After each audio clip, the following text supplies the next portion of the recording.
Meghan Markle and Prince Harry share many interests in common, but the Duchess of Sussex is yet to join her husband in one of his most famous pursuits, royal experts have revealed. Meghan Markle and Prince Harry continue their busy royal engagement schedule, as the pair step up to more senior royal duties alongside excitedly preparing for the birth of their royal baby this spring. The Duke and Duchess of Sussex are often pictured side by side at their public appearances together. For example, the recent Cirque du Soleil gala combined Meghan's passion for theatre with fundraising for Harry's charity Santa Ball.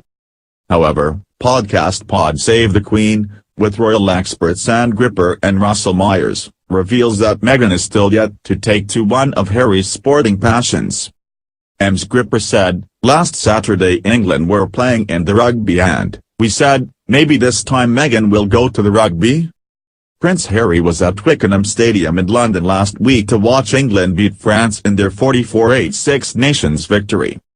However, Ms. Gripper continued, she still hasn't been to the rugby. Harry clearly loves going to the rugby.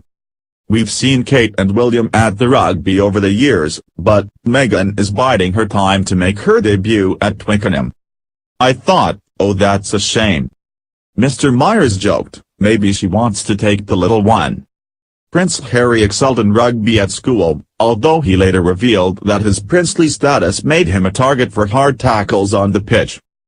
He said, people would see me on the rugby field as an opportunity to smash me up. He is now the patron of the Rugby Football Union and has spoken about the power of sport to engage people from all walks of life. At England Rugby's Try for Change event last week, he said, sport has an amazing ability to bring people together, no matter what size, shape, background or beliefs that you have.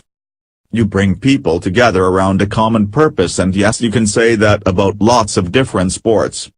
Where rugby stands out for me is those core values, and the people that you see on the pitch live by those values on the field and at home and in their own communities.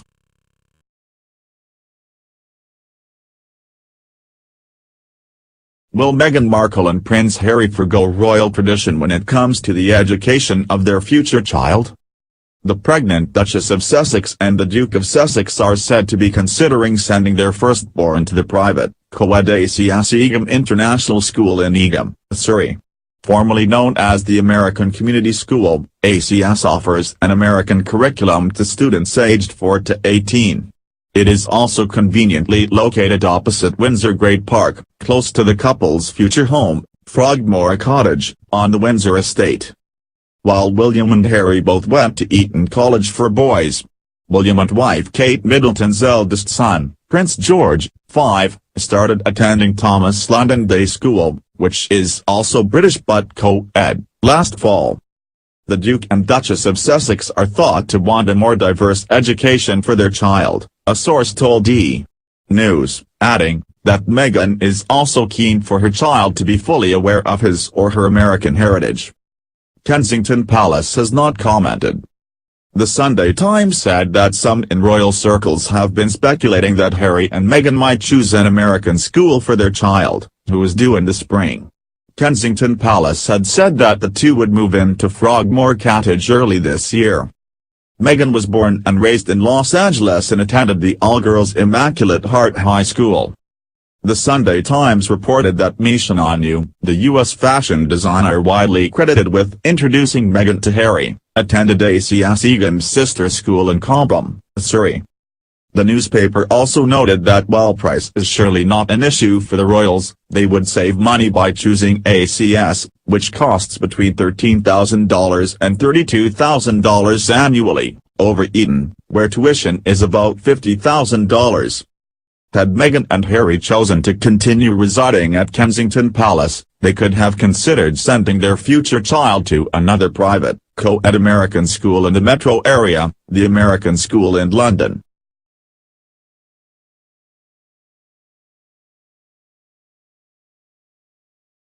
The British actress, who dated the prince for 2 years between 2012 and 2014, suffered a wobble after seeing her future brother and sister-in-law travel around New Zealand and Australia in 2014 with their 8-month-old son. She described the moment as a wake-up call, realizing this was the life she would have if she stayed with Harry, according to Katie Nicholl, author of Harry, Life, Loss, and Love. Cressida had been completely spooked while watching TV coverage of William, Kate and George touring New Zealand and Australia that spring, Katie wrote. There was no way she wanted that sort of attention and she told Harry so. The biographer claims a pal told her Prince Harry didn't want things to end as he was in love with her. He tried to convince her they could make it work, but Cressida's mind was made up, she wrote. Harry suffered a real blow when she said, "I can't do this." I think she really broke his heart. Katie continued, twice, Harry had been left heartbroken because the women he had fallen in love with didn't want to share the life he had been born into, referring to his ex Chelsea Davy, who also decided the life of a royal bride was not for her. Despite breaking Harry's heart, Cressida still managed to bag an invite to his wedding to Meghan Markle last year. She revealed her biggest fear about attending her ex's big day was choosing the right hat to wear. Cressida is now dating chartered surveyor Harry Wentworth Stanley, and posted a loved-up snap on Instagram on his 29th birthday. Earlier today we revealed Harry Potter author J.K. Rowling has a crush on sexy Prince Harry.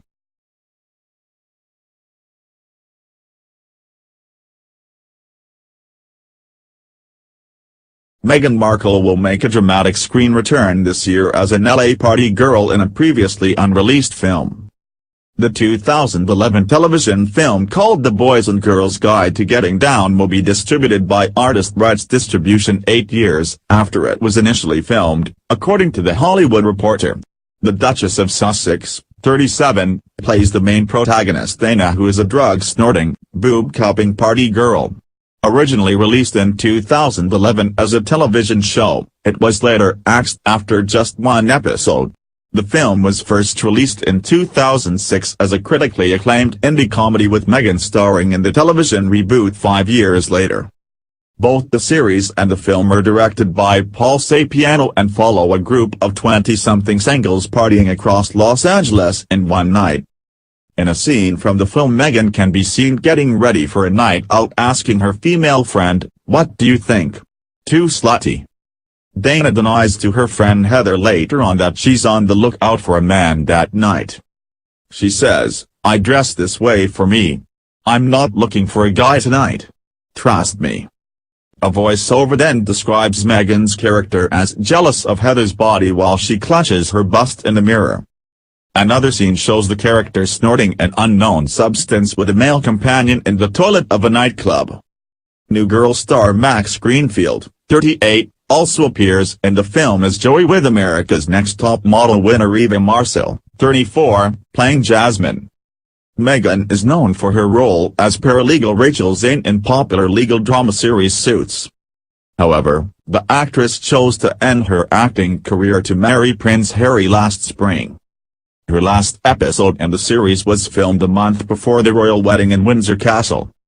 Producers of the show have recently declared their wishes for Meghan to return to the show for one last episode. NBC Universal are offering the Duchess of Sussex a multi-million-dollar donation to charity of her choice if she takes part. The role would star Meghan as a pregnant Rachel Zane in a short clip filmed in the UK.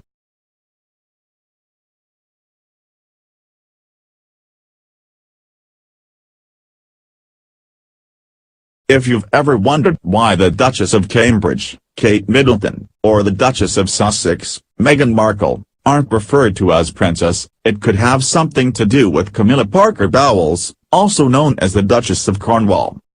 Two royal experts recently discussed this topic during an episode of The Royal Box, a new video series from Yahoo UK. Victoria Arbiter, a well-known royal commentator, and Kate Williams, a historian, recently explained the subject in lengthy detail. It seems that Camilla took the title Duchess of Cornwall instead of Princess as a mark of respect to the late Princess Diana. As Camilla made the decision to opt for Duchess, Kate and Meghan's titles have followed suit according to The Express. As Kate explains, "That's why it's Duchess throughout the royal family, because Camilla is a Duchess." Kate, with her knowledge as a historian, also explained how Camilla's title may change when Prince Charles becomes king. In the video, which you can check out in full here, Kate explains. There has not been an official notification, and Charles has said in a few interviews, he used the word queen. It's obviously more Charles' expectation and wish that she would be queen, but at the moment the official line is that she'll be princess consort.